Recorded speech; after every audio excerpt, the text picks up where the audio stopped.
हाय, मैं रवि की भसड़ में आपका स्वागत है। इस चर्चा को आगे बढ़ाने से पहले मैं आपसे कहना चाहता हूँ, जितने भी किसान देख पा रहे हैं, कथित किसान इस वीडियो को देख पा रहे हैं, मेरे पीछे जो ये मशीन है वो कौन सी मशीन है, ये किस काम आती है, कमेंट बॉक्स में जरूर डालिएगा। अब मैं आता हूँ जो हमारे देश में इसमें किसान आंदोलन की चर्चाएं हो रही है, क्या वास्तव में किसान आंदोलन है? मैं आपको अपनी बात बताऊं तो निश्चित रूप से ये किसान आंदोलन फूहड़, अराजक और राष्ट्रद्रोही आंदोलन है। मैं ऐसा इसलिए कह रहा हूं क्योंकि कोई भी आम भारतीय इस आंदोलन से अपने आप को जुड़ा हुआ महसूस नहीं कर रहा है। अगर हम बात करें 2011 के अन्ना आंदोलन से, जिसके कारण आर केजरीवाल मुख्यमंत्री हैं, उस आंदोलन से हर आम भारतीय अपने आप को जुड़ा हुआ महसूस कर रहा था। पर ऐसा क्यों है कि इस कथित आंदोलन से कोई भी भारतीय अपने आप को जुड़ा हुआ महसूस नहीं कर रहा है? सिर्फ राजनीतिक किसान, राजनीतिक दलाल और राजनीतिक दलालकार यानी राजनीतिक पत्रकार जो मोदी अंधे विरोध में है, वो इस को जबरदस्ती आम भारतीयों से जुड़ा हुआ बता रहे हैं। जबकि मैं दिल में हाथ रख के कह सकता हूं और आप भी कह सकते हैं कि ये जो आंदोलन है किसी भी हाल में आम भारतीय का आंदोलन नहीं रह गया है, आम भारतीय किसान का आंदोलन नहीं है। अन्ना आंदोलन में ये विशेष ध्यान रखा गया था कि किसी भी आम भारतीय को तकलीफ ना हो। उसे एक ऐसी जगह में किया गया था जहां पर सुनिश्चित था आंदोलन करने के लिए वो स्थान। उसके बावजूद पूरे देश में हर गली का हर घर उस आंदोलन से जुड़ा हुआ था। आज आप जानते हैं इस कथित किसान आंदोलन ने 5 मुख्य राष्ट्रीय राजमार्गों को घेर लिया है, आतंक से डरा के धमका के कि नहीं, हम इस रोड पे कब्जा करेंगे।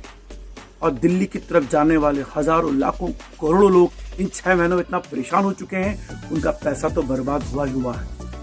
अब मैं आपसे बात करता हूं कि फूहड़ आंदोलन क्यों है। इस आंदोलन में गैंगरेप हुए, इस आंदोलन में महिलाओं के साथ छेड़छाड़ हुई है और इस आंदोलन के कारण पूरे देश में कोरोना फैला है। क्या आप जानते हैं, जब कोरोना की बात नहीं हो रही थी उस दौरान पूरे देश में सबसे ज्यादा कोरोना से हो रही मौतों में पंजाब पहले स्थान में था। मार्च महीने में महाराष्ट्र के बाद सबसे ज्यादा कोरोना के केस पंजाब में दर्ज किए गए। आज पंजाब में ये हालात है कि वहां के मुख्यमंत्री अमरिंदर सिंह, कैप्टन अमरिंदर सिंह को भी कहना पड़ेगा कि प्लीज आप ये आंदोलन खत्म कर दीजिए। अब ये फूहड़ आंदोलन और क्यों है? जब सरकार ऑलरेडी 2 साल के लिए इस आंदोलन को स्थगित कर चुकी है, तो कोरोना काल के इस गंभीर संकट में आप किसानों को आंदोलन करने की क्या आवश्यकता थी? तो दादागिरी हुई ना। देखिए, अगर आप कहते हैं कि हम इस सरकार को 2024 तक दिखाएंगे, अरे अगर आपको लगता है कि गलत कर रही है और ये मोदी सरकार कुछ गलत कर रही है किसानों के लिए, तो 2024 में आपके पास आपके वोट का अधिकार है। अगर आपको ये घमंडी सरकार लग रही है तो क्यों आप आम नागरिकों को परेशान कर रहे हैं? आप ये आंदोलन छोड़ दीजिए। जब 2 साल के लिए सरकार ऑलरेडी स्थगित कर चुकी है, तो क्यों नहीं आप इस आंदोलन को स्थगित कर रहे हैं? क्यों आप कोरोना काल में गंभीर संकट पैदा कर रहे हैं? इन मौतों का हिसाब होगा। सिर्फ वो राजनीतिक लोग जो मोदी अंधे विरोध में बावले हो गए हैं, वही इस आंदोलन में आगे आ रहे हैं। और वो मासूम सिख, जिन्हें सिखों को जोड़ के दिखाने की कोशिश की जा रही है, और वो मासूम लोग जो किसानों के नाम पे भावुक हो रहे हैं, वही इसे जोड़े पा रहे हैं। लेकिन जब वो आंकलन करेंगे अन्ना आंदोलन से इसका, तो उनकी आंखें भी खुलेंगी और वो जान पाएंगे कि ये कथित किसान आंदोलन सबसे फूहड़ आंदोलन है।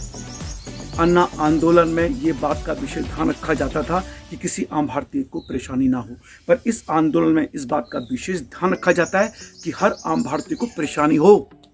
आप जानते हैं इस आंदोलन के कारण हिंदुस्तान में कोरोना फैला। आप जानते हैं कि मार्च महीने में कोरोना के कारण सबसे ज्यादा जो मौतें हुई थी, पंजाब उसमें सबसे पहले स्थान पर था। महाराष्ट्र के बाद सबसे ज्यादा कोरोना की संख्या दर्ज की गई थी, तो पंजाब दूसरे नंबर में था। ये कहते हैं कि कुंभ के कारण कोरोना फैला है। कुंभ में पहला शाही स्नान 11 अप्रैल को था, जहां पे भीड़ को बड़ा चढ़ा के दिखाया गया। लेकिन 11 अप्रैल से बहुत पहले 15 मार्च को जो आकलन किया गया था, पंजाब में सबसे ज्यादा मौतें हुई थी। और आज इस किसान आंदोलन के कारण पंजाब में सबसे ज्यादा मौतें हो रही हैं। और आप कह रहे हैं कि कथित किसान आंदोलन का साथ दिया जाए। आप मुझे बताएं कि अगर आप वास्तव में अगर आपको किसान कहते हैं, तो राष्ट्रीय राजमार्ग घेरने की क्या आवश्यकता थी? क्या आपको लगता है कि अगर आप अन्ना आंदोलन की तरह एक पर्टिकुलर स्थान जहां आपको सरकार कह रही है आंदोलन करो, तो आपकी बात जन जन तक नहीं पहुंचती? क्या आम भारतीय आपके दर्द को नहीं पहचानता? लेकिन आप जबरदस्ती परेशान कर रहे हो। क्यों? क्योंकि आपको फंडिंग हो रही है विदेशों से, आपको फंडिंग हो रही है ऐसे राष्ट्र विरोधी ताकतों से जो इस देश को बर्बाद करना चाहते हैं। और ये बात मैं पूरे भरोसे के साथ, विश्वास के साथ और दावे के साथ कह रहा हूं। और निश्चित रूप से मैं चाहता हूं कि इन कथित किसानों को अकल आए और ये बॉर्डर को छोड़ें। अभी भी वक्त है, कोरोना के गंभीर संकट में ये घर जाएं और 2022 में और 2024 में मोदी सरकार को औकात दिखाएं अगर इनको लगता है कि इनके साथ गलत हो रहा है तो। पर इस तरह से राष्ट्रीय राजमार्गों को घेर कर ये राष्ट्र विरोधी हरकतें कर रहे हैं, कानूनन अपराध है ये। इसलिए मैं इसको फूहड़ राष्ट्रद्रोही आंदोलन कह रहा हूं। मैं विनम्र आग्रह करना चाहता हूं आप भारतीयों से कि अगर आप इस वीडियो को देख पा रहे हो तो इस वीडियो को शेयर और लाइक जरूर करें और इस चैनल को सब्सक्राइब करें अगर आपको पसंद आए तो। और इस वीडियो को इसलिए शेयर करें ताकि जन जन तक आप लोगों को तक बात पहुंचाए कि इस कथित किसान आंदोलन ने इस देश को अंतर्राष्ट्रीय स्तर तक कितना अपमानित किया है, हमारे देश के आम किसान को कितना अपमानित किया है। आप जानते हैं कि आम किसान का इस किसान आंदोलन से कोई लेना देना नहीं है। पूरे देश के जितने भी यहाँ बैठे हुए हैं वो सब राजनीतिक किसान हैं।